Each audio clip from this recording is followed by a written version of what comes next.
E fala galera, beleza? Voltamos mais uma vez e agora para falar de Dragon Ball e 10 erros de continuidade que nós temos no nosso querido anime Dragon Ball, que né, nem tudo é perfeito e animes grandiosos normalmente erram ou esquecem de alguns detalhes, então vamos lá ver algum desses erros de continuidade que o Dragon Ball tem. Bem, parte desses erros de continuidade da trama vem do anime a partir do Z, por conta dos fillers que precisavam surgir na época para distanciar a série do mangá. Também existem aquelas coisas que foram abandonadas no meio do caminho, confusões nas dublagens ao redor do mundo e por aí vai. Primeiro temos o Ozaru e a Cauda. Quem se lembra de Dragon Ball, só da saga do céu em diante e Super nem sabe o que diabos é um Ozaru, ou um Saiyajin com cauda, mas antes do Super Saiyajin tomar conta da história, a raça se distinguia por outra coisa, algo vindo da série original de Dragon Ball. Os Saiyajins puros do 7 possuíam cauda até o começo do Z e a transformação e Ozaru, o macaco gigante. Era algo grandioso e temido. Esse lance de cauda e do Ozaru foi levado um pouco adiante com o Gohan, mas depois nunca mais foi falado. Foi tocado no assunto. Em Super é explicado que os Saiyajins do universo 6 não possuem cauda porque é traço recessivo. Isso também explicaria o porquê do Goten e do Trunks não terem a cauda. Não explica o porquê Gohan e o Vegeta e o Goku deixarem de ter, esqueceram disso e nem tentaram usar o Ozaru de alguma forma em sua jornada para ficarem mais fortes. E aí, tu concorda que deixar o Ozaru de lado foi uma boa ideia ou não?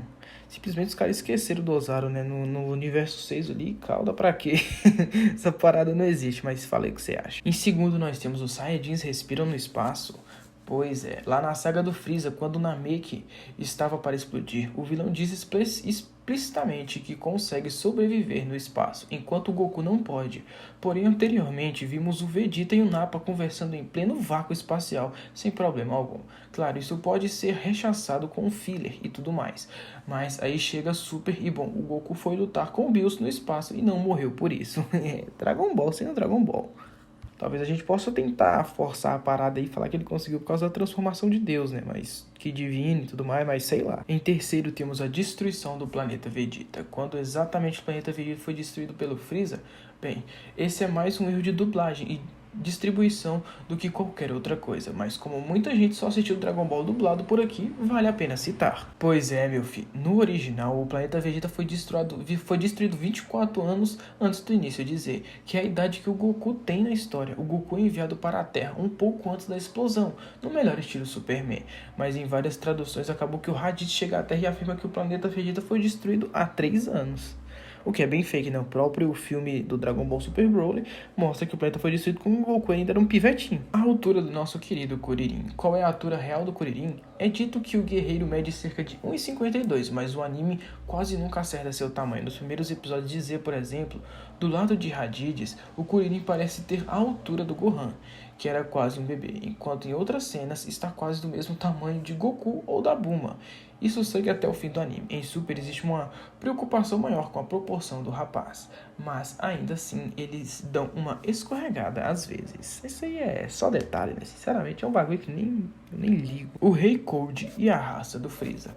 Quando o Freeza surge, se proclamando o grande imperador do mal e um dos seres mais poderosos de todo o universo, coisa que descobrimos que ele é mesmo. Acreditamos que ele está no topo, mas em um tempinho depois descobrimos que isso não é bem verdade e as coisas param de fazer sentido. Com o Rei Cold, toda a história do Freeza fica meio complicada. Primeiro porque até hoje não sabemos qual diabos é a raça deles. Mas mais importante, o pai do vilão era o verdadeiro rei, que nunca ouvimos falar e que é menos poderoso que o próprio filho. A coisa fica ainda mais estranha quando surge o Kula, o irmão do Freeza, que se coloca como mais poderoso e temido que o caçula, contradizendo toda a trama contada na primeira saga de Dragon Ball. Nosso querido Cooler, né? Aparece lá, Cooler, bicho vem todo insano. Goten e Trunks. Falando em coisas estranhas, precisamos comentar sobre a taxa de crescimento de Goten e do Trunks. É dito que os Saiyajins envelhecem mais devagar que os humanos, normal, visto que Goku e Vegeta que pouco mudaram desde que atingiram seus 20 e poucos anos. Porém, Goten e Trunks estão presos na infância. No final da saga Buu, os dois estão com 7 e 8 anos. Agora em Super, os dois estariam com 11 e 12, pré-adolescentes. O Gohan nessa mesma época deu um estirão e acompanhamos seu crescimento. Já os dois, bom, seria interessante eles procurarem um médico porque continuam na mesma.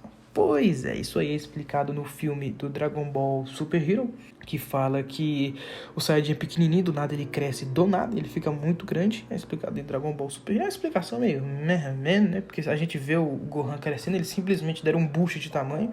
Mas é explicado. Fica a critério de você achar que isso é uma explicação válida ou não. Achei bizarro, mas... O outro mundo. Agora, se tem uma coisa que ninguém sabe explicar muito bem como funciona em Dragon Ball, é o outro mundo. Com tanta gente morrendo e ressuscitando e retcons nas regras ao redor das almas, é meio difícil saber exatamente como esse setor da história roda. Por exemplo, o Goku e outros guerreiros conseguem manter seu corpo intacto para lutar e treinar pelo bem. Mas ao mesmo tempo no inferno, vários vilões também estão com todos os membros tranquilinhos. O que acontece com as almas se elas são apagadas de alguma forma, se entrarem em confronto entre si? Quem realmente não pode mais voltar dos mortos com as Dragon Balls, etc. São todos mistérios de outro mundo que vão se moldando conforme a história pede. E tu considera meio confuso o outro mundo em Dragon Ball? É tanto aquele trem que parece que é o céu e o inferno. Eu realmente nunca parei pra pensar muito sobre esse tema, pra ser bem sincero. Escapando de Namek. A gente voltando pra saga do Freeza. Alguém sabe explicar exatamente como o Goku escapou da explosão de Namek? Quando conta a história, o Goku diz que encontrou uma nave das forças Ginyu e fugiu nela. Mas essa mesma nave foi mostrada caindo na lava e sendo destruída alguns episódios antes. Ninguém nunca mais toca no assunto, então fica aí o mistério. Pois é, complicado, né? É Dragon Ball. Dá aquela impressão de que tipo, era o personagem ter morrido, mas eles mudaram de ideia e eles não sabiam como e o que fazer. Eles falaram, então vamos correr e arranjar um motivo qualquer pro personagem sobreviver. A impressão que dá é essa. Nosso querido Super Saiyajin God. Agora em Super, algo bem curioso acontece durante o Torneio do Poder. No mangá, o Goku já havia usado o SSJ God, o Super Saiyajin God, novamente depois da luta contra o Bills. Mas no anime nunca mais tínhamos visto a transformação. Eis que literalmente do nada, o protagonista usa a forma para lutar contra o Hit e contra o Dispo. Alguns episódios atrás, algumas explicações rápidas são dadas, mas nenhuma compensa o fato da forma ter ficado desaparecida por 100 episódios e reaparecer como se nada tivesse acontecido. O anime ele não utiliza muito bem essa transformação, né? Dos nada os caras já começam usando Blue e Bly, é uma loucura Dragon Ball, o anime. E por último temos Hitcon nas Dragon Balls. O que é uma Hitcon, meu filho? Pois é, Hitcon é algo que era de um jeito e foi mudado para outro. Resumindo, teve a sua continuidade de história alterada. Bem, se as Dragon Balls existissem no mundo real, qual seria o seu pedido? Mas será que o Shenlong conseguiria atendê-lo? Shenlong faz qualquer coisa. O que eu quero ele me daria. E o que você quer ele daria? Bom, veja bem, para diminuir o overpower que as esferas eram no começo da história, as Dragon Ball sofreram vários hitcons. Ao longo dos anos as suas regras foram mudando até o ponto que hoje não sabemos dizer exatamente quais são ou se o Shenlong da Terra tem mesmo mais alguma serventia. No primeiro momento, o Shenlong só concedia um pedido. Isso mudou para 3 ou 2, se usasse muita energia.